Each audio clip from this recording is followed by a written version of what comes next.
I can't even believe that we're saying this in our out loud voices. It's July. It's like we're more than halfway done with the beginning of the year, and I don't really know how that happened, but nonetheless, here we are, riding the wave, and I'm so glad to be doing it with you. So welcome, welcome, welcome to July. In this update of harnessing your life, I want to share a few things that have been coming up um, in multiple conversations that I have been having, as well as how that correlates to the season that we are in. So, from an astrological perspective, we are currently in the season of Cancer. So, Cancer goes between June into July, and then Leo season starts. The beautiful thing about Cancer, it is a water sign, which means emotions and emotions with feelings. And the conversations that I have been having recently or been part of, and things that have been playing out in my own personal life, have a lot to do with feelings. And the beautiful thing about getting older is that we have more perspective from the different experiences that we've had, but we also have the perspective being able to kind of extricate ourselves, rise above kind of all of the chaos and the noise, and really understand or check our subconscious mind with where it tends to automatically go. So, case in point, there are a lot of kids right now that are in summer camp, or in the case of my son, he's now a camp counselor. And so a lot of the conversations that I've been having have been around how the kids are behaving in camp. And a couple of conversations that I've had have been with moms who have daughters in camp, and they're talking about the mean girls. The case if my of my son as a camp counselor, he was given the instruction that there was a mean girl in his group, and to really try and keep an eye on her, make sure that the dynamics were playing out properly, and to help things along if they need to. And, as I am talking to the mom and the daughters, after the kids went off to play, then I'm having the conversations with the moms. And this also came up with a client, completely separate note, but very similar, or completely separate situation, but similar topic, in that it triggers so much in us when it takes us back to our own childhood and our own mean girl or bully or um, uncomfortable situations that we were in, right? And so, as I was talking with the girls before they left, I said, the biggest thing that you can do for yourself is to stay true to who you are. Keep your reminding yourself of that every night when you get home. Remind yourself of that every morning before you leave. It's people that are trying to push your buttons. It's people that are trying to make themselves look better, bigger, stronger, because they don't feel that for themselves. And so to really anchor into the truth of who you are is the greatest thing that you can do for yourself. In the conversations with the moms, I urged them to continue to keep talking and helping the kids process each day, not in an overwhelming kind of point, but to really get at the root of, like, oh, that happened, and if it happened, and how did it make you feel? Or if they did, if they had a great day, fantastic. Tell me more about it. Tell me how it made you feel. Because it's those points that become the neural pathways. And it's those patterns that then continue to be triggered, positive and negative, throughout your life. So, migrating over to the other conversation that I had with the client was that she was continually being triggered that she wasn't enough. And, this played out in she was getting ready to invite people over for a barbecue. And she's like, oh, but I should invite this person because they know this person. And, all of these things that happen for us as adults, but it has fed through and bled through from our younger years, right? When we're trying to be the people pleaser, when we're trying to be popular, when we're trying to be liked, when we want to feel connected. It always goes back to that, right?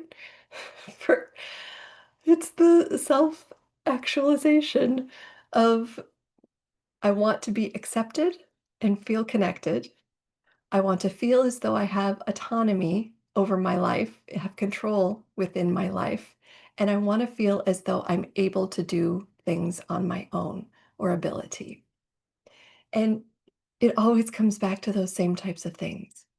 So, if we can be anchoring in, even with ourselves during this month of Cancer in particular, when emotions of everyone in the collective are riding various waves, plus we have all of the shit from the outside world that is kind of mirroring like the sun on that, heating it up, amplifying it, reflecting it everywhere.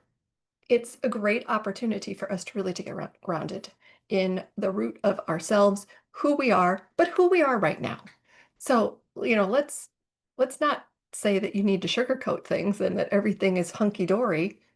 That's called toxic positivity, and that's not true. But it's where you are right now, and it's accepting that. I just played tennis a little bit ago, so I'm still a little sweaty.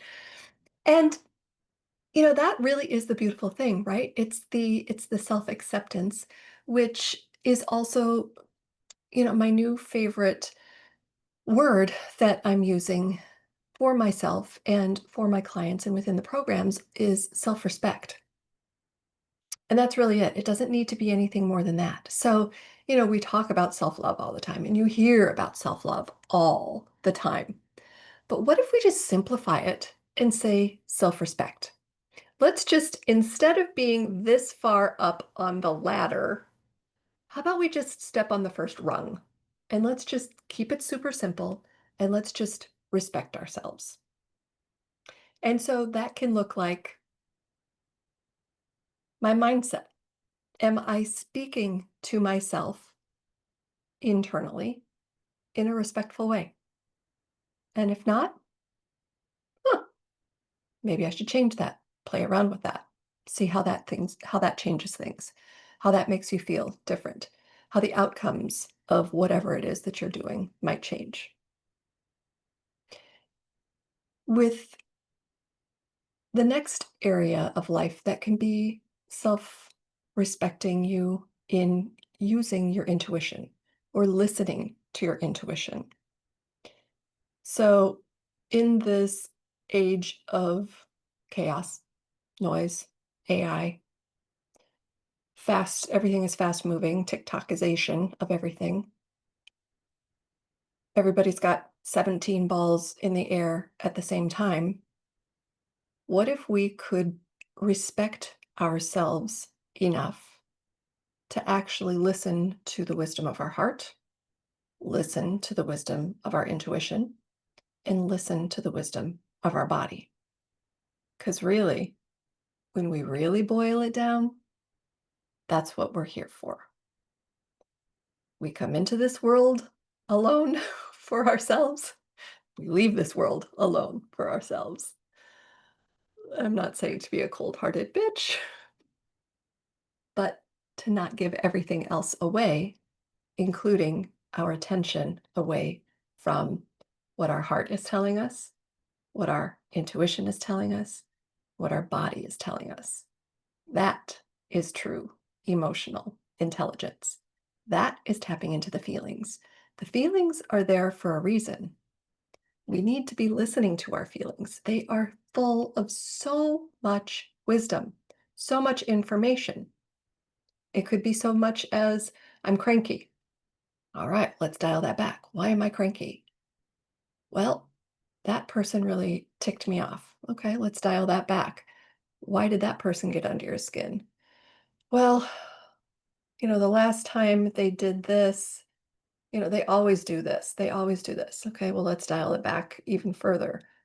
What's causing that? Oh, maybe I don't have a boundary and I need to tell them that that bugs me when they're late all the time because that makes me late then, which then makes all the drivers around me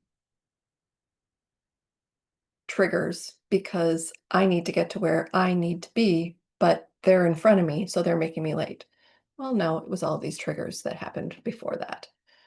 Or, you know what? I just want to sit on the couch and eat potato chips and drink my wine and watch my Netflix. But then I always feel like shit the next day. My body hurts.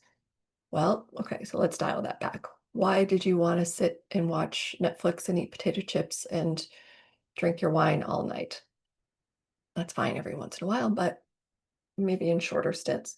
And so if that's making your body hurt. So let's dial that back because I was exhausted. Why was I exhausted? Because I didn't get enough sleep. Why didn't I get enough sleep? Because I was worrying about this. Why was I worrying about that? I don't have control over that. That's somebody else's thing. I need to know that I am okay. I need to know that the decisions that I make and the choices that I make are for me. And I'm going to stay in my lane. I'm going to give guidance when asked. And then I'm going to extricate myself because it's their life, not mine. I'm not going to put an emotional tie and connect my tether to that raft that is going down that whitewater rapids. I'm going to stay floating in my raft that's nice and calm and smooth in this lazy river. I think I need to go on a lazy river. So that is self-respecting, being respectful of ourselves, our intuition, and the messages that we have, that we receive from within. Another great way to use respect for oneself is in your habits. And so, I talked about the Netflix thing. And again, that's fine every once in a while. But if that becomes a habit and it makes you feel like shit the next day, or it makes you hurt when you get up off the couch, or your hands are so swollen and your ankles are so swollen from all the salt from the um, potato chips that you can't wear your rings anymore. I don't know, maybe that's an example that's hit close to home. Could be. Then you need to change that or make some adjustments. Maybe you sit and binge 3 instead of 5. Maybe you drink water instead of bubbly water, or 1 glass of wine and then bubbly water, or tea instead of wine all night. And maybe instead of potato chips, you eat popcorn with no butter or salt. And maybe that makes you feel better. Or maybe you watch one at a time and then get up and stretch for 15 minutes or go walk around the house outside or go take a walk outside and see if that shifts things. Because it's really about shifting the orbit, shifting the patterns, disrupting the patterns that allow us to make the habit changes. It's, when we get caught in the loop and we get caught in the rut, then it's really hard to get out. That's why when you go on vacation, you feel so much better. You feel so different. You feel so alive because you're not doing the same things over and over and over again. And so it gives you that beautiful opportunity to have that greater perspective once again. So self-respect within our habits. It could be blessing your water.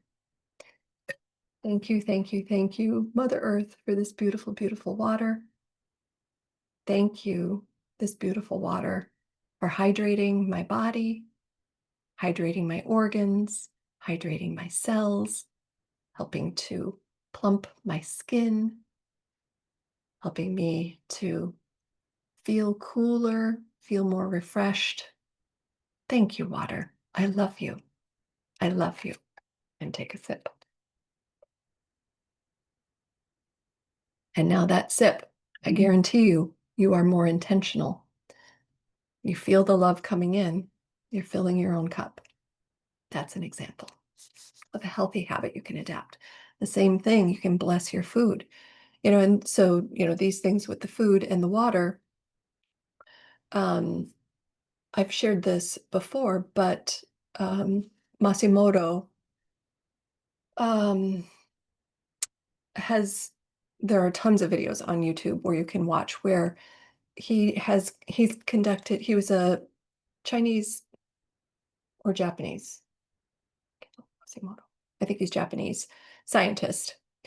He's passed now, but he has done many, many, many different types of experiments with positive thoughts, positive feelings, positive words as it relates to water and the formation of crystals in water. He also does the converse, or did the converse, where speaking negative thoughts, giving it negative thoughts, speaking negative words, some of the words that we might use with ourselves or with others, and how that impacts the formation of the water crystals. The same thing with he did an experiment with rice as well, and different mold that grew within the jars of rice. It really is fascinating, and it really you can't unsee that, and you can't unknow that. So I really encourage you if you haven't done it, and I'll put a link to a couple of those videos in the description when we're finished here, so that you can get right to them. But um, these are habits that we have that are on replay. And so just to become much more intentional about how you're spending your time, how you're spending your words, um, and how you're spending your energy. Beautiful. Another beautiful way to check your self respect is in how you rest,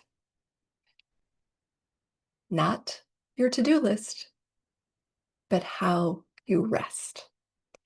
And, I've been having this kind of repeated visualization come to me as I'm doing meditation the last few days, really since Saturday. And it has been about kind of, it's me sitting in the eye of the storm. And it's different kind of in each visualization. The first one was there was clear space around me, and then it was almost like there was a tornado going around, or when you think of kind of the Wizard of Oz where all of the things were flying around outside, but here I was sitting in this beautiful space that was filled with sunlight with all of these things going around me, and I just looked so calm and so serene and so grounded and centered. And so that was really, really beautiful, and that was rest.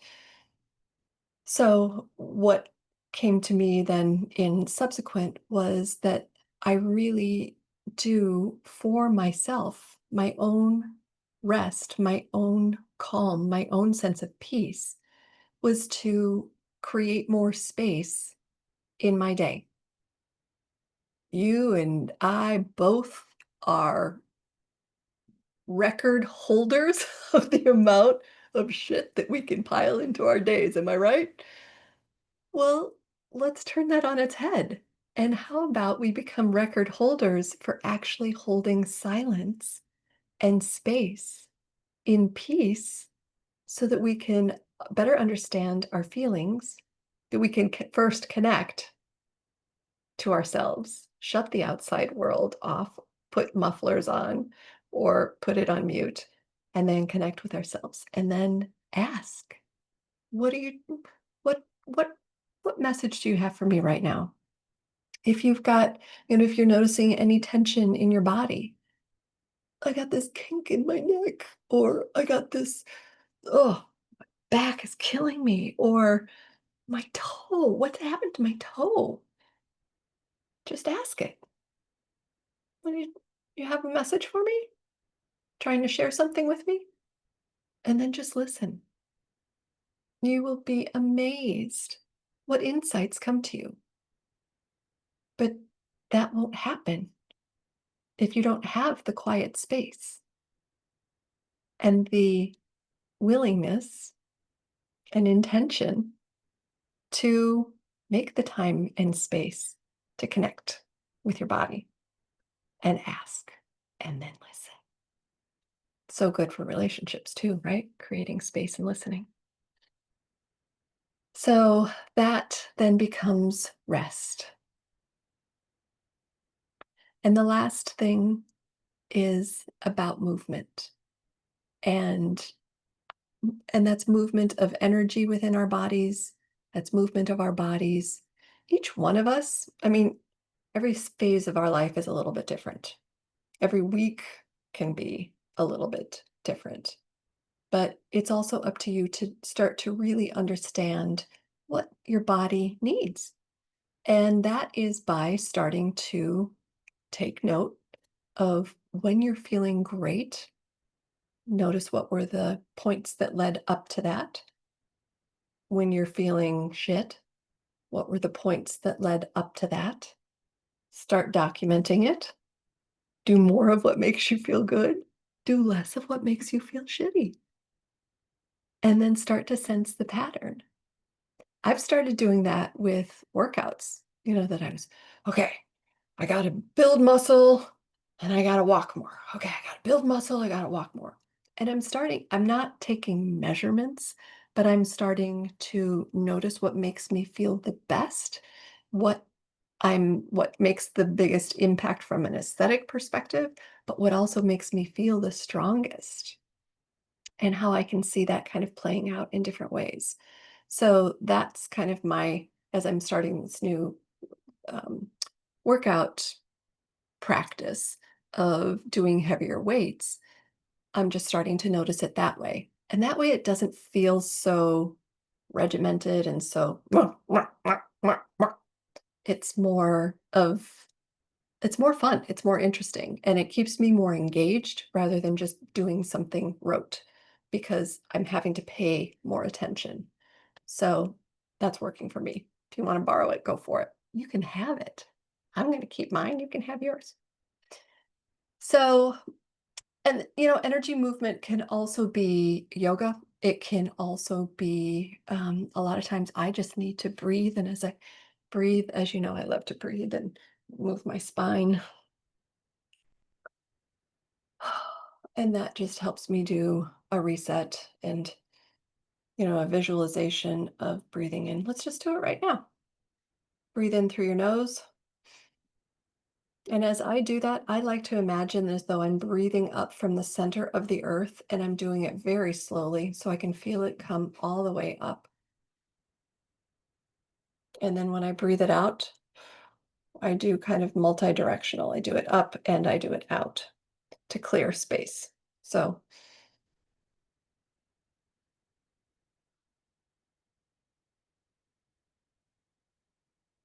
and by using the intentionality of putting visual to it, that helps to get you more focused so that you're not thinking about the 17 balls in the air. You're literally just thinking of this right now.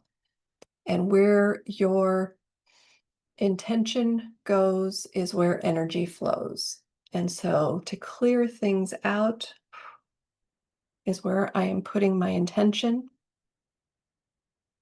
and I can literally feel it in my body.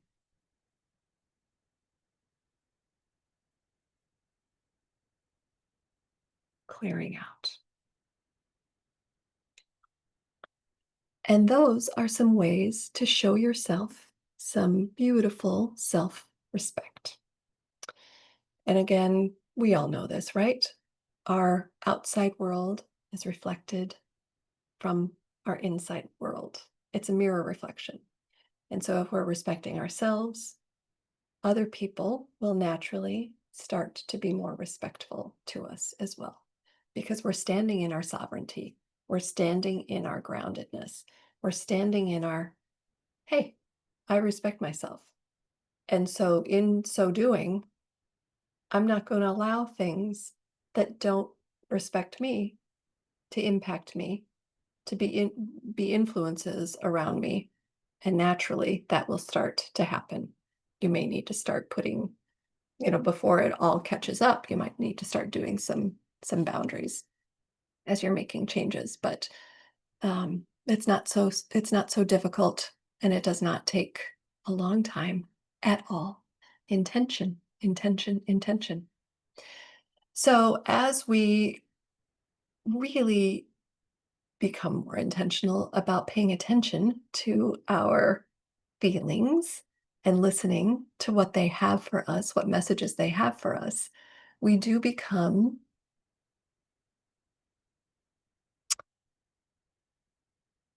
what is the word that it's just simple. It's just simplified. It's far less overcomplicated. There's far less overthinking, and it just becomes more of a sovereign calmness. So this leads then into at the end of July when we move into Leo season. Leo the lion, Leo sun, Leo fire. And so that is where we kind of stand in our fullness. That is the harvest. That is, when the sun is the brightest, the dog days of summer. There's also the Lionsgate portal that comes up at the very beginning of August in the Leo season. And we're not there yet, but this is really a beautiful opportunity for us to notice how we feel. What do we want to do to make changes in how we feel? We want to feel more good than bad. We want to feel more joy than not. We want to feel more peace and love than fear.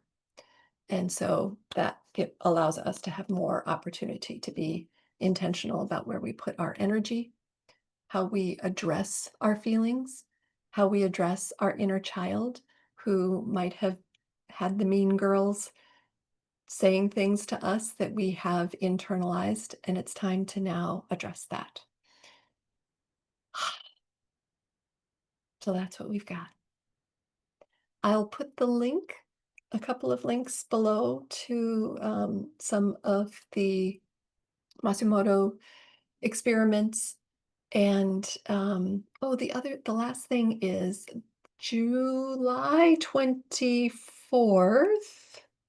which is a Thursday.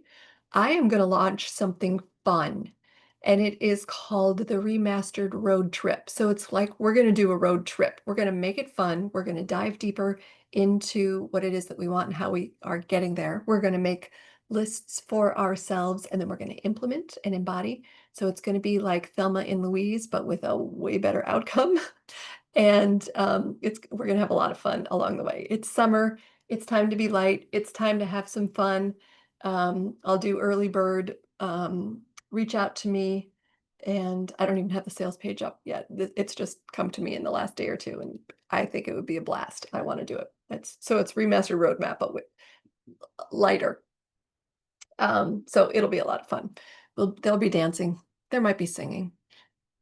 I'm not going to give you guys a car.